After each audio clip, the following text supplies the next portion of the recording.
সবাই মরে যাবো, আমরা সবাই, কেউ থাকবো না। এই পৃথিবী থাকার জায়গা নয়। কিয়ামতের সময় আল্লাহ তাআলা মালাকুল মাউতকে বলবেন, সবার রূহ কবজ করে ফেলো, সবার, কেউ থাকবে না, সবার রূহ কবজ হয়ে যাবে। আল্লাহ মালাকুল মাউতকে বলবেন, মালাকুল মাউত কি অবস্থা? বলবে সব শেষ। মাইয়াবকা, কে বাকি? মালাকুল মাউত বলবে জিনেরা বাকি, যাদেরকে দেখা যায় না। আল্লাহ বলবেন জিনদেরকেও শেষ করে ফেলো, রূহ কবজ করো।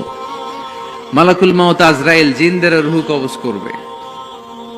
আল্লাহ এবার জিজ্ঞেস করবে, ইয়া মালাকাল মাউত আখবিরনি মাইয়াবকা, এবার বলো আর কে বাকি? মালাকুল মাউত বলবে, আল্লাহ মানুষগুলো সব শেষ, জিনগুলাও শেষ, এবার বাকি ইবলিস শয়তান। কে বাকি? ইবলিসরেও শেষ করো, ইবলিসও শেষ। আল্লাহ আবার জিজ্ঞেস করবেন, ইয়া মালাকাল মাউতি মাইয়াবকা, আর কে বেঁচে আছে বলো। মালাকুল মাউত বলবে, আল্লাহ আপনার কথা অনুযায়ী পৃথিবীর সব মানুষের রূহ কবজ করলাম, সব জিনদের রূহ কবজ করলাম, ইবলিসের রূহ কবজ করলাম, এখন আছে শুধু ফেরেশতারা। আছে কারা? যাও ফেরেশতাদের রূহ কবজ করো, ফেরেশতাদের রূহ কবজ হয়ে যাবে। এবার আল্লাহ জিজ্ঞেস করবেন, ইয়া মালাকাল মাউত আখবিরনি মাইয়াবকা। মালাকুল মাউত বলবে, আল্লাহ আপনার কথা মতো ধরে ধরে সব শেষ, ফেরেশতাও শেষ, 4 জন ছাড়া। কয়জন ছাড়া?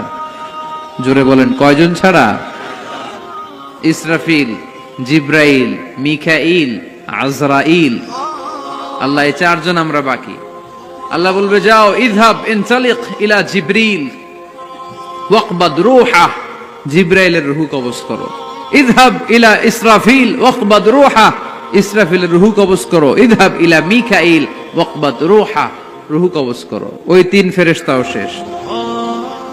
এবার আল্লাহ তাআলা জিজ্ঞেস করবেন, ইয়া মালাকাল মাউত আখবিরনি মাইয়াবকা, হে মালাকুল মাউত আর কে বাকি আছে বলো।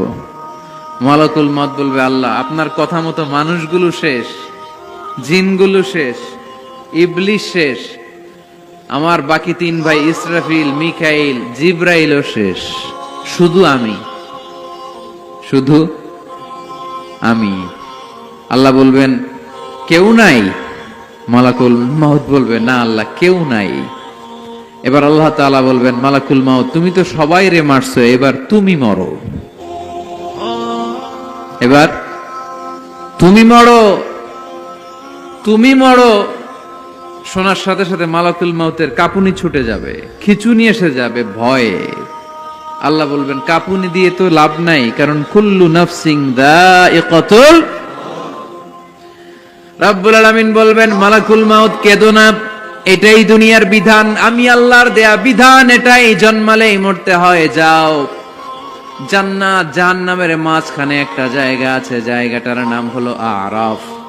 এই আরাফের মধ্যেখানে যে দাঁড়া, ওখানে যে মালাকুল মাউত কাঁপতে থাকবে।